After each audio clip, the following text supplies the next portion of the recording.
Saludos, gente de nuevo. Bueno, como ya terminé en el vídeo anterior y ya os dije que pasaríamos a momentos del campo, momentos de la cosechadora, pues se tomó una decisión porque al final el Bar El Pilar tuvo su fin y nos juntamos toda la familia en Robledillo.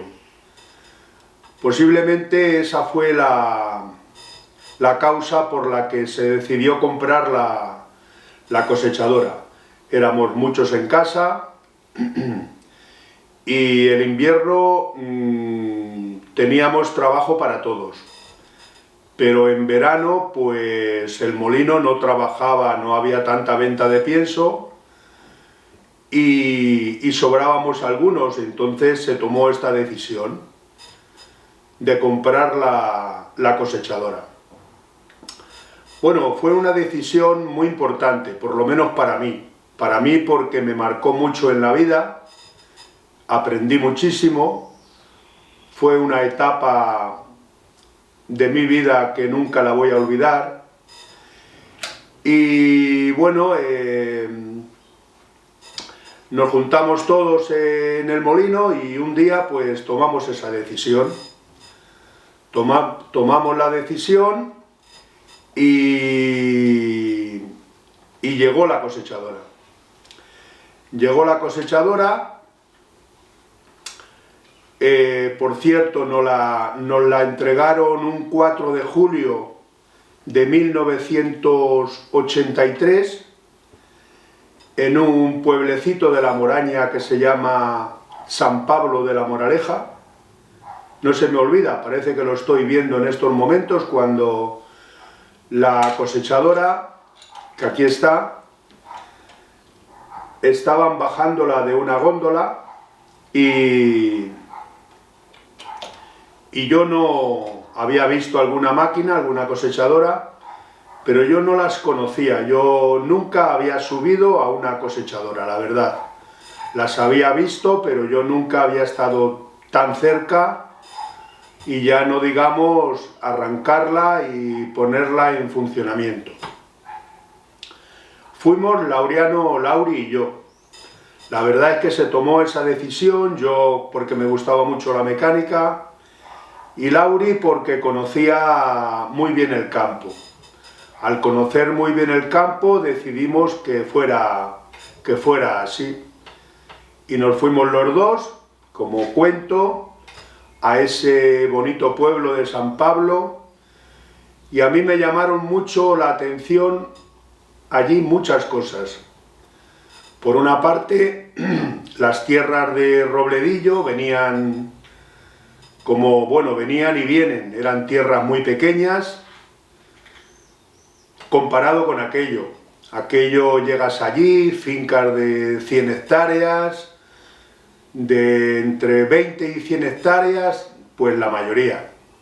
Imagínate 100 hectáreas, imaginaros, con una máquina, era una Claas como esta, Claas y se rompió, ese era un lema que todo el que te veía la máquina te lo decía, era una Dominator 76. Esta que me regalaron en Ávila, mi amigo Miguel, de Tiendas Cati, fue un regalo que me hizo. Es una 480 Lesion, pero en el caso mío era una Dominator 76. En aquel entonces, en aquellos años, era de las más modernas que tenía Claas. La verdad es que me acuerdo muchísimo de aquella máquina. Tengo muy pocas fotos, la verdad, no puedo enseñar porque no sé el motivo, pero me hice muy pocas fotos con la cosechadora. Las tierras, como vengo diciendo, eran enormes. Estaban muy bien labradas, yo no digo que ahora no se labren bien las tierras del pueblo, no había ni una sola piedra, pero ni una sola piedra. A los pocos días nos contaron algo curioso que se contaba mucho en la Moraña, que dos curas se habían pegado a tortazos y habían llegado a malas formas y buscando una piedra no fueron capaces de encontrarla. No encontrabas ni una sola piedra para nada. Ahí fue donde yo más usé y ahí me dieron el nombre de aquella maza que tenía, que lo vengo contando, que se llamaba el ajustarrazones, y con aquello lo arreglabas todo, todo en la máquina. Que se doblaba el corte de la máquina, el ajustarrazones. Que tenía algún problema del cóncavo, que había que sacar alguna piedra, el ajustarrazones. Que caminaba por la máquina y se quedaba en las cribas, el ajustarrazones. Era algo espectacular. Bueno, la máquina era una máquina con 250 caballos de potencia, motor Mercedes, 250 litros del depósito de combustible, llevaba unos 70 engrasadores. Todas las mañanas se engrasaban todos, y digo todos, todos. Se limpiaban los filtros antes de empezar a trabajar. Era una rutina obligada. Antes de empezar a trabajar todos los días, tenías que limpiar toda la máquina, tenías que engrasar toda la máquina, tenías que revisar los filtros todos los días. Era algo, yo me sentí obligado y se hizo todos los días que estuve al lado de la máquina. Antes de empezar a trabajar, había que engrasarla, limpiarla y ponerla en condiciones para que el día no diera guerra, no diera ningún problema. La verdad es que tuve mucha suerte, tuve muy pocos problemas con la máquina, tuve muchísima suerte porque es una máquina que lleva muchas piezas, que lleva mucho movimiento y que no es muy difícil que surjan averías.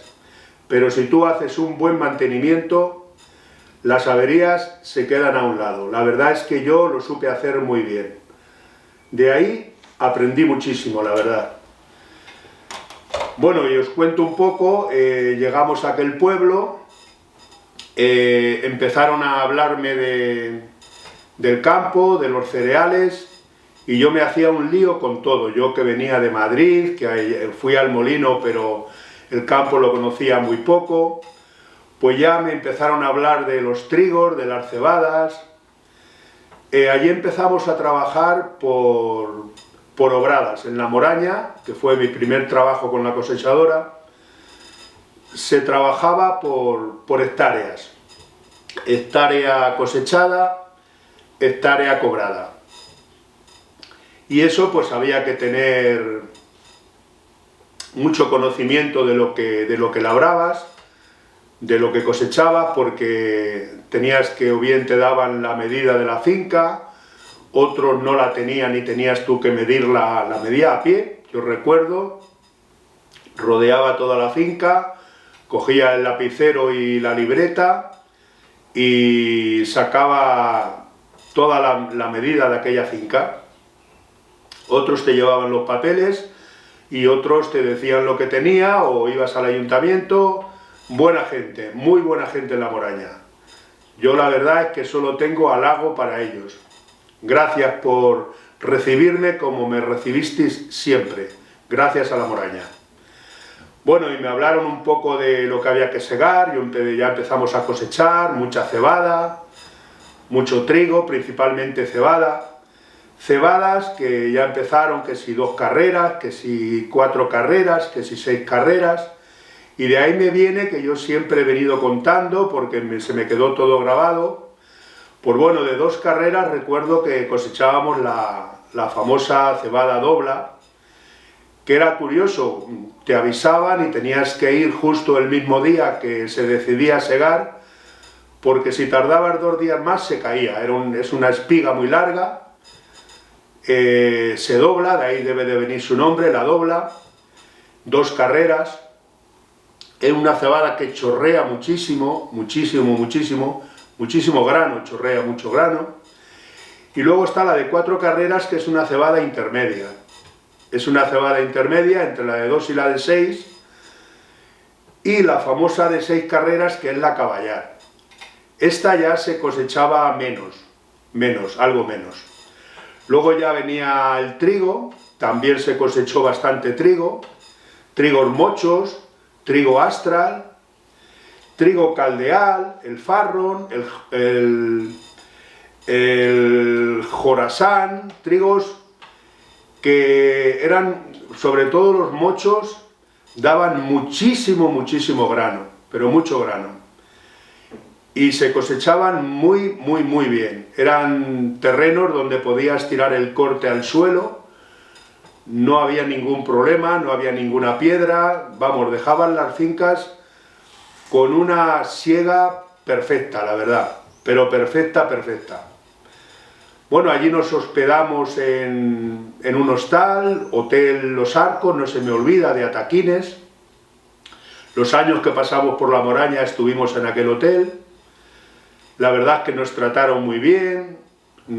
Recuerdo que los dueños de vez en cuando nos llevaban a algún sitio o íbamos a bañarnos, porque claro, estabas todo el día cosechando y yo no sé dónde estaba el sueño, porque dormíamos muy poco, la verdad. Había noches que después de segar, después de cosechar, nos íbamos al río, a la Daja, es curioso, aunque pasa por nuestros pueblos, por Baterna, pero hasta antes de llegar al Duero, pues entre otros pueblos pasa por Arévalo, y pasa pues cerca de Ataquines, y nos íbamos a buscar algunas zonas, nos bañábamos por la noche, eso lo hicimos varias veces, con mi amigo Goyo, el dueño de Los Arcos. Te doy muchos abrazos y besos desde aquí, Goyo, gracias por aquello que hiciste. Y cogíamos algunos peces, luego nos los guisaba él al día siguiente. Bueno, todo un espectáculo, la verdad. Yo tuve una de las veces, porque la cosechadora, estuvimos 15 días, los 15 días primeros, que no llevaba cabina, y estábamos directamente al sol, al aire libre, y claro, 40 grados de calor en la zona de La Moraña, imaginaros, sin cabina, con todo el polvo. Bueno, pues yo recuerdo vestía un pantalón corto y nada más, y un sombrero. Yo ni llevaba zapatillas, ni calcetines, nada, iba descalzo y con un sombrero, con mis 23 años, aquel sombrero y descalzo, y la gente me decía que si no me picaban con las espigas y tal, nada, sin problema. Yo me acostumbré a ir así, y así la verdad es que sobre todo en La Moraña y en Extremadura era una costumbre que tenía. ¿Y qué pasó esos 15 días? Que me pegó tanto el sol, hubo unos días, me quemó tanto el sol, me quedé rojo completamente, me preocupé muchísimo, mi hermano se preocupó muchísimo. Recuerdo que tenía que lavarme él con la ducha, yo no era capaz de ducharme, y estuve unos 4 días, creí que me moría, la verdad. Me había quemado todo el cuerpo, yo ni me había echado cremas, ni me había echado nada, todo un despropósito, me descuidé muchísimo y pude tener problemas. No me volvió a pasar, porque luego ya trajeron la cabina, ya teníamos aire, y aquello pues, bueno, se quedó para el recuerdo, la verdad. No se me puede olvidar nunca.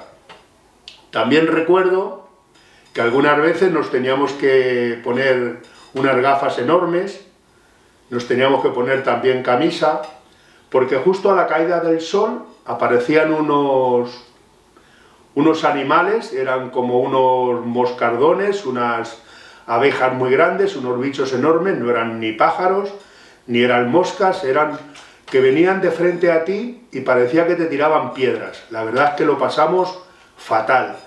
Había veces que teníamos que parar de cosechar, esperar una hora o por ahí, y volver a comenzar, porque era imposible soportarlos. Parecían bombas, la verdad, parecía que alguien nos estaba tirando aquellos bichos y lo pasábamos fatal. Recuerdo en La Moraña, segábamos por el día, y era donde más veces segamos por la noche. Se genera muy poco rocío, la mies no se humedece y permite cosechar mejor por la noche que por el día. La verdad es que es mágica la Moraña. Yo, para mí, tengo unos recuerdos enormes. Y luego, pues sí, para terminar, porque con lo de la cosechadora, quiero hacer varios vídeos. Comienzo por la Moraña, continuaré por Burgos y continuaré también por Extremadura, y luego haré un pequeño resumen de nuestros pueblos, que también a lo último estuve cosechando en ellos. En la Moraña, bien es verdad que estuve prácticamente todos los años que estuve con la cosechadora, estuve manteniendo casi los mismos clientes, y tengo muchos recuerdos de un pueblecito. Cuando pasamos por él, tanto la familia como lo que es mi mujer y yo, y con las hijas también, pues hemos pasado a visitarle. Este pueblo es Onquilana. Onquilana está pegado a la carretera de La Coruña. Hay en la misma carretera de La Coruña, a la altura de San Pablo de la Moraleja, pues ahí viene el nombre de Onquilana. Onquilana es un pueblo, está abandonado ahora mismo. Yo lo conocí cuando empecé a cosechar por aquellas zonas, por aquel año del 83. Había dos vecinos que solo se quedaban a dormir en el pueblo. Y yo los conocía, no me acuerdo su nombre, no me acuerdo, eran muy mayores. Pero luego he seguido visitando este pueblo. Recuerdo que en mi casa tengo 2 tejas de la iglesia que me traje, estaban ya en el suelo, la iglesia está caída completamente, está todo en ruinas. Y yo, pues cuando estábamos cosechando, lo visitaba muchísimo, me llamaba muchísimo la atención, pero muchísimo la atención. Es uno de los pueblos abandonados de España, es Onquilana, y yo animo a que lo visitéis si podéis. Si pasáis por este punto, no olvidéis una máquina de fotos para hacer unos vídeos, unas fotos, y os pasará lo que a mí. Se os quedará grabado para siempre, y así me ha pasado a mí. Yo la verdad es que cuando paso por la zona, siempre desvío el coche y me acerco a este pueblecito. Pueblo abandonado, Onquilana, y que para mí me trae muchísimos recuerdos. Bueno, pues agradezco que estéis siguiendo mis memorias, y voy a cortar aquí esta sesión y esto continuará. Muchísimas gracias a todos y buen día para todos. Gracias, gente. Adiós.